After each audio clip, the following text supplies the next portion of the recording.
Okay, so hang on a minute. I just come out of Avatar Way of Water and I just need to do my Neytiri impression. Okay, now we can get on with the review.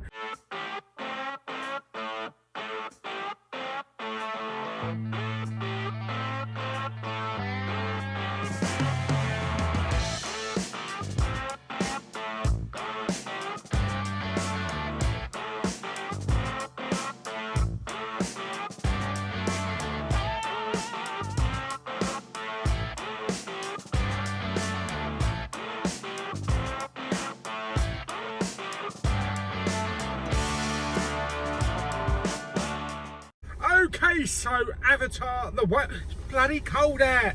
Avatar, The Way of Water, directed by James Cameron. Yes, reuniting Sam Worthington as Jake Sully. Yes, we also have Thingy as Neytiri. I forgot her bloody name. You know who I mean. Believe it or not, we have Giovanni Ribisi back. We've got Kate Winslet. We have Stephen Lang. I know. And I was like, what? How the hell are they doing that? It is explained. Whether or not, I don't know if it really works. We also have Sigourney Weaver back as well. Yes. Kind of Sigourney Weaver and kind of not Sigourney Weaver. It's weird. It's weird. Yeah. So, what happens? Right. Okay, so without any spoilers, Avatar picks up a couple of years later. Jake and Neytiri, Zoe Saldana. How did I forget that name? Yes. Jake and Neytiri have got a family now. They've got 5 or 6 kids. They're living all harmlessly in the jungle, in the forest. In the jungle, the mighty jungle. This is not going to be a serious review, is it? Yeah. Until the Sky People return. That's right, the Sky People are back. So they are forced out of their enclosure and they go and live with the water people. Yes, it's another kind of like not an offspring, what do you call them? Clan. It's like another clan in another part of the world, another part of Pandora, but they're all watery people. They live with the water and they live with the monsters and like the giant whales and all that kind of shit. Now you can tell them apart because their skin colour is different. That shouldn't really matter though. Yes, whereas the Na'vi are blue. I can't remember the name of them. I can't remember. Yeah, they're actually kind of like aqua colour. Yeah, and a lot of them look like kind of like an Aqua Anya Taylor-Joy. Yes, so that happens. The Sky People come. They're kind of there for the same kind of type of reason. But let's get to it. It's 3 hours, 10 minutes. It looks fantastic. It looks glorious. The 3D is good.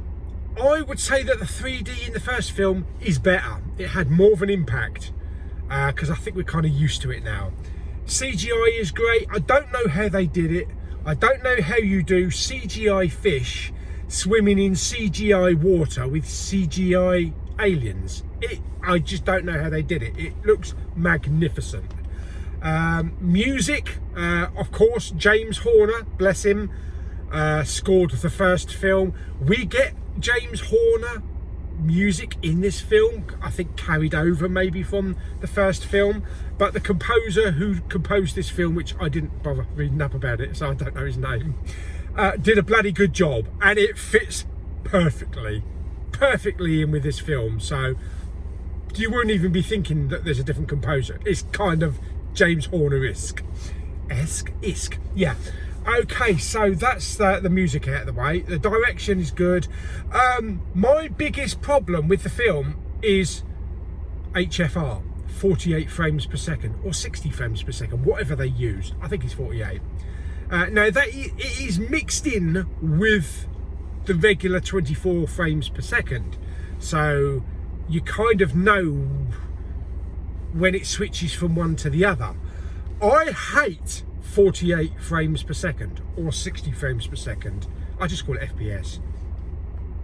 No, I just call it HFR. I hate HFR. I can't stand it. I hate it with a passion. I hated it in The Hobbit, Unexpected Hobbit. I hate it in Avatar, Way of Water. It's so unnatural. It jerks around. You know you're watching HFR because it completely takes you out of the film. It's, like I say, it's really unnatural. It looks clean. It's so beautiful and digital, but the human mind can't handle it, unfortunately. And there are times when it reminded me of like those in-cut game scenes that you get in like PlayStation games and Xbox games and things like that. Not that I play a lot of games, but I've seen the in-cut scenes and things like that. So the first part of the film is very slow because it introduces us to the family, you know, the Jake Sully family. Yeah, it's starting to sound like Northern now. It looks like I'm going to a football game, doesn't it? Come on, Dover Athletic. Yes, so the first half of the film, or the first hour of the film, is all about the jungle, leaving the jungle, and then we get to the midsection and it's all about shacking up with the Aqua Anya Taylor-Joys. And then we get the last hour where it's just wall-to-wall action. I'll tell you one thing though, there's a kid just gone past on one of those scooters in the icy snow up here. Yeah, Ashford has snow, Dover doesn't. We're only 20 miles apart. What are you talking about, Paul? Yeah, what are you talking about, Paul? Yeah, the action. So far as the humans against the Na'vi and the whatever they're called, it's a lot more brutal. I couldn't believe it. There are actually quite a few brutal human deaths and decapitation. Yeah, more so than we had in the first film. You really see kind of like the brutality of how humans die in this film. But anyway, that was always nice to see. There was a couple of scenes towards the end in the battle with kind of boats, and it's very unnatural. It's very dodgy CGI, and it really did look like maybe a PlayStation 2 game.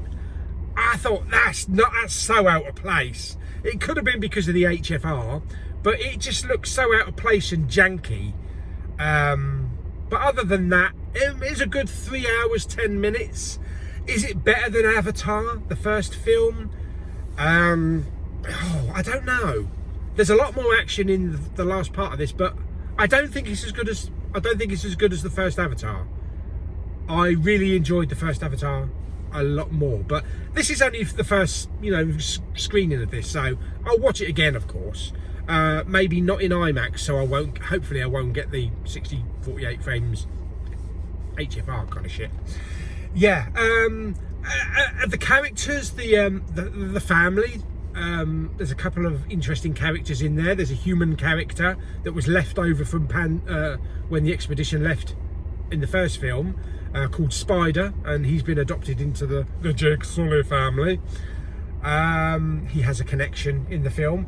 There's also a young girl called Kitty. I think it's Kitty. That's what it sounded like. It's either Kitty or Catty. Or maybe it's Kitty Catty. Yeah, she's a very interesting character. I'd like to see her grow more. That sounds a bit pervy, doesn't it? Yeah. She's actually voiced by Sigourney Weaver. But they've done something with her voice to make her sound a bit younger. But she has a connection as well. But she's the most interesting character of the Jake Sully family. So I'm interested to see where this goes in the next film. I'd like to see the family grow and maybe get older and see how the family develop. I really don't know how they can, if we've got 3 or 4 more films to come. I'm hoping it's not going to be Jake Sully against the Sky people and Stephen Lang coming back in every single film, because that's kind of like just repeating crap. Yeah, we don't need to do that. Give us something different, give us something new. You know, you've given us the forest, you've given us the water, give us something else. The sea creatures are all good, they all look good. Very interesting looking sea creatures. Yeah, there's a couple of scenes that kind of nods to other James Cameron films. There's a few scenes in there that reminded me of The Abyss. as well as Terminator 2, but most notably Titanic at the end of the film. So you've got a few of the old James Cameron tricks thrown in there. Was just missing True Lies. Yes, so you might think, oh yeah, that's kind of looks similar to, or that's giving me the feeling of, and then fill in the blanks. Yeah, but as a film, as a, you know, it's an entertaining film. Is it going to bring in what's needed to warrant the sequels? I think it will do well. I don't think it'll hit 2 billion, to be perfectly honest. Then again, it could be just curiosity, people coming back to the cinema, curiosity, you know, is it any good 13 years later? Really, this should have been made 11 years ago, and we should have had like a 2 or 3 year gap between the films, but it's here now, we're dealing with it, and we'll just see how it goes and see how it gets on. I think it's going to do really well in the Chinese box office, probably a couple of 100 million there, but our audience is bored of the Avatar. You know, is it too late, you know, 13 years later? We'll see, we'll see. I mean, Indiana Jones waited about 11 or 10 years before coming back. Oh yeah, that didn't go too well, did it? Yes, but we'll see anyway. So anyway, that is my little review of Avatar, I forgot what it's called then, Avatar, The Way of Water. Yes, I tell you what though, all that water makes you want to go wee. Twice I went when I came out, and that's not a pretty sight. Talk about sprinklers. Yeah. How would I rate Avatar Way of Water on a scale of 1 to 10?